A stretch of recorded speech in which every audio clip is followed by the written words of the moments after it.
Hi. കഴിഞ്ഞ വീഡിയോയിൽ നമ്മളൊരു ഡിസ്ക്രീറ്റ് റാൻഡം വേരിയബിളിന് കറസ്പോണ്ടിങ് ആയിട്ടുള്ള എക്സ്പെക്ടേഷൻ അല്ലെങ്കിൽ മീനിനെ എങ്ങനെ കണ്ടുപിടിക്കാം എന്നായിരുന്നു പഠിച്ചത്. ഈ വീഡിയോയിൽ നമ്മൾ കാണാനായിട്ട് പോകുന്നത് ഒരു ബെർണൗളി റാൻഡം വേരിയബിളിന് കറസ്പോണ്ടിങ് ആയിട്ടുള്ള എക്സ്പെക്ടേഷനെ എങ്ങനെ കണ്ടുപിടിക്കാം എന്നാണ്. അപ്പോൾ നമുക്കറിയാം എന്തായിരുന്നു ഒരു ബെർണൗളി എക്സ്പെരിമെന്റ് എന്ന് പറയുന്നത്.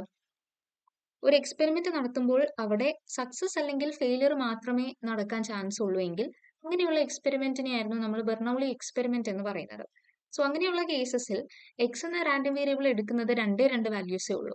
സക്സസ് ആണെങ്കിൽ എക്സിന്റെ വാല്യൂ 1 എന്നും ഫെയിലിയർ ആണെങ്കിൽ എക്സിന്റെ വാല്യൂ 0 ആയിട്ടുമായിരുന്നു നമ്മൾ എടുക്കുന്നത്. സോ ഇങ്ങനെ എക്സ് എന്ന റാൻഡം വേരിയബിളിന് രണ്ടേ രണ്ട് വാല്യൂസ് എടുക്കാൻ പറ്റുമെങ്കിൽ അങ്ങനെയുള്ള റാൻഡം വേരിയബിൾസിനെ നമ്മൾ പറയുന്ന പേരായിരുന്നു ബെർണൗളി റാൻഡം വേരിയബിൾ എന്നത്. സോ അങ്ങനെയുള്ള റാൻഡം വേരിയബിൾസിന്റെ എക്സ്പെക്ടേഷനെയാണ് നമ്മൾ കാണാനായിട്ട് പോകുന്നത്. അപ്പോൾ ഇവിടെ നോക്കിക്കേ, component produced in A factory is either defective or non defective. ഒരു ഫാക്ടറിയിൽ കുറച്ച് പ്രൊഡക്ട്സ് നമ്മൾ മാനുഫാക്ചർ ചെയ്യാണ്. സോ ആ കമ്പോണൻസ് എന്ന് പറയുന്നത് ചിലത് ഡിഫക്റ്റീവ് ആയിരിക്കാം അല്ലെങ്കിൽ നോൺ ഡിഫക്റ്റീവ് ആയിരിക്കാം. അപ്പോൾ ഇവിടെ ഒരു ഡിഫക്റ്റീവ് കമ്പോണന്റ് കിട്ടുന്ന ഇവന്റിനെയാണ് ഞാൻ സക്സസ് ആയിട്ട് ഡിഫൈൻ ചെയ്യുന്നതെന്ന് വിചാരിക്കുക. അങ്ങനെയാണെങ്കിൽ അവിടുത്തെ എന്റെ പ്രോബബിലിറ്റിയാണ് ഞാൻ സ്മോൾ പി എന്ന് വിളിച്ചിരിക്കുന്നത്. അപ്പോൾ ഈ കേസിൽ എന്റെ ബെർണൗളി റാൻഡം വേരിയബിൾ ആയ എക്സിനെ എങ്ങനെയാണ് ഡിഫൈൻ ചെയ്തിരിക്കുന്നത് നോക്കിയേ. സക്സസ് കിട്ടുവാണെങ്കിൽ, അതായത് if the component is defective അവിടുത്തെ എക്സിന്റെ വാല്യൂ 1 ആണ്. അതുപോലെ if the component non defective ആണെങ്കിൽ അവിടുത്തെ എക്സിന്റെ വാല്യൂ എന്ന് പറയുന്നത് 0 ആണ്. അപ്പൊ നമ്മൾ ബെർണൗളി റാൻഡം വേരിയബിളിനെ ഡിഫൈൻ ചെയ്തു ഈ കേസിൽ. ഇനി അതിന് കറസ്പോണ്ടിങ് ആയിട്ടുള്ള പി എം എഫിനെയാണ് ഈ കൊടുത്തിരിക്കുന്നത്. ബെർണൗളി പി എം എഫിനെയാണ് കൊടുത്തിരിക്കുന്നത്. എക്സ് എന്നത് പറയുന്ന റാൻഡം വേരിയബിൾ എടുക്കുന്ന വാല്യൂസ് ആണ് 0യും 1ഉം. അതിന് കറസ്പോണ്ടിങ് ആയിട്ടുള്ള പ്രോബബിലിറ്റീസ് ഇവിടെ കൊടുത്തിട്ടുണ്ട്. ഇവിടെ നോക്കിക്കേ, നമ്മൾ പറഞ്ഞു പ്രോബബിലിറ്റി ഓഫ് ഗെറ്റിംഗ് സക്സസ്, അതായത് ഒരു ഡിഫക്റ്റീവ് കമ്പോണന്റ് കിട്ടുന്നതിന്റെ പ്രോബിലിറ്റി നമ്മൾ സ്മോൾ പി എന്നായിരുന്നു വിളിച്ചത്. അപ്പോൾ നമുക്കറിയാം ടോട്ടൽ പ്രോബബിലിറ്റി എന്ന് പറയുന്നത് 1 ആണ്. അങ്ങനെയാണെങ്കിൽ സക്സസിന്റെ പ്രോബിലിറ്റി പി ആണെങ്കിൽ ഫെയിലിയർ നടക്കാനുള്ള പ്രോബബിലിറ്റി എന്ന് പറയുന്നത് എന്തായിരുന്നു? ടോട്ടൽ പ്രോബബിലിറ്റി ആയ 1ൽ നിന്നും സക്സസിന്റെ പ്രോബബിലിറ്റി കുറച്ചാൽ പോരെ, അതാണ് ഈ 1 മൈനസ് പി. അല്ലെങ്കിൽ നമ്മൾ ബെർണൗളി പി എം എഫിനെ കഴിഞ്ഞ വീഡിയോസിൽ പറഞ്ഞിട്ടുണ്ടായിരുന്നു എങ്ങനെയാ കണ്ടുപിടിക്കുന്നതെന്ന് ഡീറ്റെയിൽ ആയിട്ട്. അവിടെ ആൽഫ എന്ന പാരാമീറ്റർ ആണ് യൂസ് ചെയ്യുന്നതെന്ന് മാത്രം. അപ്പൊ ഇവിടെ പി എന്ന പാരാമീറ്റർ യൂസ് ചെയ്തിരിക്കുന്നു. ഇത്രയേ ഉള്ളൂ ഡിഫറൻസ്. സോ ഈ തന്നിരിക്കുന്നത് ബെർണൗളി പി എം എഫ് ആണ്. അപ്പോൾ അതിനെ നമ്മൾ ഒരു ടാബുലർ ഫോമിൽ വരച്ചിരിക്കുന്നു എന്നേ ഉള്ളൂ. അല്ലെങ്കിൽ ഇതിനെ നമുക്ക് എന്താണ് ബെർണൗളി ഡിസ്ട്രിബ്യൂഷൻ എന്നും പറയാം. അപ്പോ ഈ കേസിൽ നമുക്ക് എങ്ങനെയാണ് എക്സ്പെക്ടേഷൻ കണ്ടുപിടിക്കുന്നത് നോക്കാം. എക്സ്പെക്ടേഷന്റെ ഫോർമുല എന്ന് പറയുന്നത് summation I from 1 to n X I P of X I ആയിരുന്നു. അപ്പോൾ ഇവിടെ എക്സ് എടുക്കുന്ന രണ്ടേ രണ്ട് വാല്യൂസേ ഉള്ളൂ. ഏതൊക്കെയാണ്? 0യും 1ഉം ആണ്. അപ്പോൾ ഇവിടെ നോക്കിക്കേ, എക്സ് എന്നത് എടുക്കുന്നത് രണ്ടേ രണ്ട് വാല്യൂസ് ആണ്, 0യും 1ഉം. നമ്മുടെ എക്സ്പെക്ടേഷന്റെ ഫോർമുല എന്ന് പറയുന്നത് summation I from 1 to n ആണ്. ഇവിടെ രണ്ട് വാല്യൂസേ ഉള്ളൂ, അതുകൊണ്ട് നമ്മൾ ഇവിടെ എന്നിന് പകരം 2 എന്ന് എഴുതി. X I P of X I, ഇതാണ് ഫോർമുല. ഇത് നമ്മൾ എഴുതി. ഇനി നമുക്ക് ഇതിനെ എങ്ങനെ എഴുതാം? എക്സ്പാൻഡ് ചെയ്ത് എഴുതിക്കേ. അപ്പോൾ expectation of X is equal to summation I from 1 to 2 X I P of X I എന്ന് പറയുന്നതിനെ x1 p of x1 plus x2 into P of x2 എന്ന് എഴുതാം അല്ലെ. x1 എന്ന് പറയുന്നത് ഏതായിരുന്നു? അതായത് എക്സ് എടുക്കുന്ന രണ്ടേ രണ്ട് വാല്യൂസ് 0യും 1ഉം. ഇതിൽ x1 എന്ന് പറയുന്നത് 0യും x2 എന്ന് പറയുന്നത് 1ഉം ആണ്. സോ x1 എന്ന് പറയുന്നത് 0 എന്ന് എഴുതി. അതിന് കറസ്പോണ്ടിങ് ആയിട്ടുള്ള പ്രോബബിലിറ്റി നമ്മൾ ബെർണൗളി പി എം എഫിൽ ഇവിടെ കൊടുത്തിട്ടുണ്ട്. 0ക്ക് കറസ്പോണ്ടിങ് ആയിട്ടുള്ള പ്രോബബിലിറ്റി ആണ് 1 minus P. 1 minus P A ഇവിടെ എഴുതി, സ്മോൾ പി. പ്ലസ് x2 എന്ന് പറയുന്നത് എന്താണ്? രണ്ടാമത്തെ എക്സിന്റെ വാല്യൂ 1 ആണ്. 1 ഇൻറ്റു അതിന്റെ കറസ്പോണ്ടിങ് പ്രോബബിലിറ്റി എന്ന് പറയുന്നത് സ്മോൾ പി ആയിരുന്നു. അപ്പൊ ഇതെന്ന് പറയുന്നത് 0 പ്ലസ് പി എന്ന് നമുക്ക് കിട്ടും. അതായത് എക്സ്പെക്ടേഷൻ ഓഫ് എക്സ് എന്ന് പറയുന്നത് എന്താണ്? Small P. അപ്പൊ ഈ കാര്യം നോക്കിയാൽ നമുക്ക് മനസ്സിലാവും, ഒരു ബെർണൗളി റാൻഡം വേരിയബിളിന് കറസ്പോണ്ടിങ് ആയിട്ടുള്ള എക്സ്പെക്ടേഷൻ നമുക്ക് കണ്ടുപിടിച്ചപ്പോൾ നമുക്ക് എന്താ കിട്ടിയേ? Small P. ഈ സ്മോൾ പി എന്തായിരുന്നു? പ്രോബബിലിറ്റി ഓഫ് സക്സസ് ആയിരുന്നു അല്ലെ. പ്രോബബിലിറ്റി ഓഫ് സക്സസിനെയാണ് നമ്മൾ സ്മോൾ പി എന്ന് വിളിച്ചിരുന്നത്. സോ അതിനെ ഞാൻ ഇവിടെ നോട്ടായിട്ട് എഴുതിയിട്ടുണ്ട്. The expectation of a Bernoulli random variable is always equal to the probability of success ആയിരിക്കും. അത് മറന്നു പോകരുത്, ഓർത്ത് വെച്ചോടുക. ഓക്കെ. അപ്പൊ ഇങ്ങനെയാണ് ബെർണൗളി റാൻഡം വേരിയബിളിന്റെ എക്സ്പെക്ടേഷനെ നമ്മൾ കണ്ടുപിടിക്കുന്നത്. അടുത്തത് നമ്മൾ നോക്കാനായിട്ട് പോകുന്നത് ഒരു ഫംഗ്ഷന്റെ എക്സ്പെക്ടേഷൻ എങ്ങനെ കണ്ടുപിടിക്കാം എന്നാണ്. അപ്പോൾ ഇവിടെ നോക്കിക്കേ, consider the example of throwing a die. ഇപ്പൊ കഴിഞ്ഞ വീഡിയോസിലൊക്കെ നമ്മൾ പറഞ്ഞു ഒരു ഡൈ ത്രോ ചെയ്യുമ്പോൾ എക്സാമ്പിൾ എടുത്തിട്ട് അവിടുത്തെ എക്സ്പെക്ടേഷൻ കണ്ടുപിടിച്ചിരുന്നു. നമുക്ക് 3.5 എന്നാണ് എന്റെ ആൻസർ ഒക്കെ കിട്ടിയിരുന്നത്. അപ്പോൾ അവിടെ എന്റെ എക്സ് എന്ന റാൻഡം വേരിയബിളിനെ ഞാൻ ഡിഫൈൻ ചെയ്തത് എങ്ങനെയായിരുന്നു? Number shown on the die, അതായത് ഡൈയിൽ ഡൈ ത്രോ ചെയ്യുമ്പോൾ നമുക്ക് കാണിക്കുന്ന നമ്പറിനെയാണ് ഞാൻ എക്സ് എന്ന റാൻഡം വേരിയബിൾ ആയിട്ട് വിളിച്ചത്. അങ്ങനെയാണെങ്കിൽ ഞാൻ വേറൊരു കേസ് കൺസിഡർ ചെയ്യാണ്. ഇവിടെ നോക്കിയാൽ consider different situation. Instead of the number shown on the die I want twice that number. അപ്പോൾ ഞാൻ പുതിയ ഒരു വേരിയബിളിനെ ഡിഫൈൻ ചെയ്യാണ്. എങ്ങനെയാണെന്ന് പറഞ്ഞാൽ എനിക്കിപ്പോൾ ഡൈ ത്രോ ചെയ്യുമ്പോൾ എനിക്ക് വേണ്ടുന്നത് ആ ഡൈയിൽ കാണിക്കുന്ന നമ്പറിന്റെ ഡബിൾ ആണ് വേണ്ടുന്നത്. അപ്പോൾ ഞാൻ എൻ്റെ വേരിയബിൾ പുതിയൊരു വേരിയബിളിനെ ഞാൻ ഡിഫൈൻ ചെയ്യാണ്, y എന്ന് എടുക്കുകയാണ്. അതെന്ന് പറയുന്നത് എന്താണ്? 2x ആണ്. x എന്ന് പറയുന്നത് ഡൈയിൽ കാണിക്കുന്ന നമ്പർ ആയിരുന്നു തുടക്കത്തെ കേസിൽ. സോ എൻ്റെ രണ്ടാമത്തെ കേസ് എങ്ങനെയാണ് ഞാൻ എടുത്തത്? ആദ്യത്തെ കേസിൽ കാണിക്കുന്ന നമ്പറിന്റെ ട്വൈസ് ആണ് എനിക്ക് വേണ്ടുന്നത്. അതുകൊണ്ടാണ് y is equal to 2x എന്ന് ഞാൻ എടുത്തത്.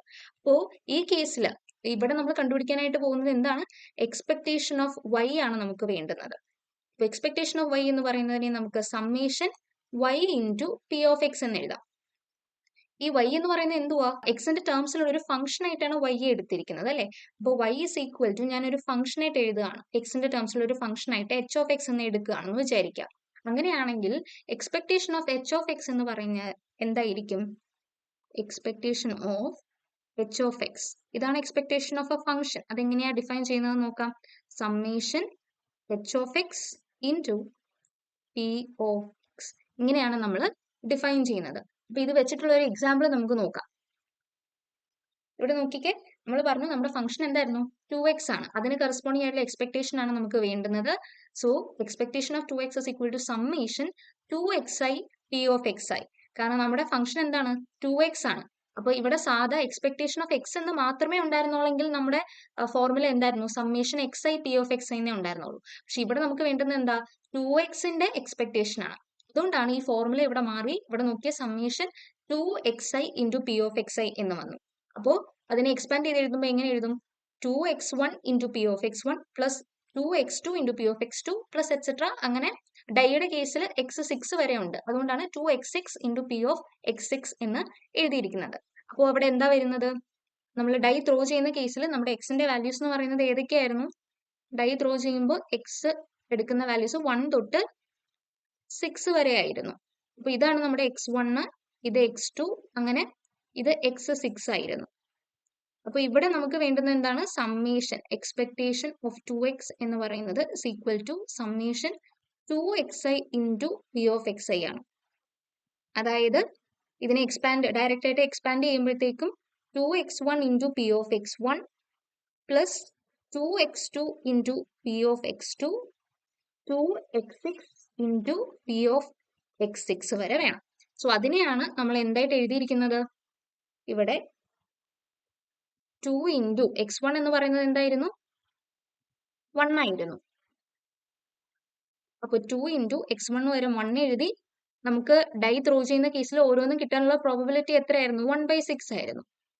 അപ്പൊ 2 ഇൻറ്റു 1 ഇൻറ്റു 1/6 പ്ലസ് അടുത്തത് 2x2 into P of X two ആയിരുന്നു അല്ലേ ഫോർമുല എന്ന് പറയുന്നത്. അപ്പൊ 2 ഇൻറ്റു x2 എന്ന് പറയുന്നത് 2 ആണ്. അതിന് കറസ്പോണ്ടിങ് ഉള്ള probability 1/6 plus etcetera plus last term വരുന്നത് എന്തായിരുന്നു? 2 ഇൻറ്റു 6 ഇൻറ്റു 1/6. ഇതെല്ലാം കൂടെ ആഡ് ചെയ്യുന്ന വാല്യൂസ് ഇവിടെ നമ്മൾ എഴുതിയിട്ടുണ്ട്. സോ അവിടെ നമുക്ക് കിട്ടുന്ന ആൻസർ എന്ന് പറയുന്നത് 7 ആണ്.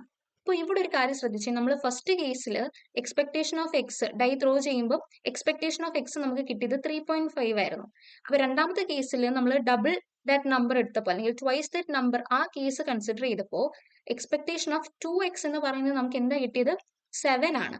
അതായത് ഇത് രണ്ടും തമ്മിൽ എന്താണ് ബന്ധം?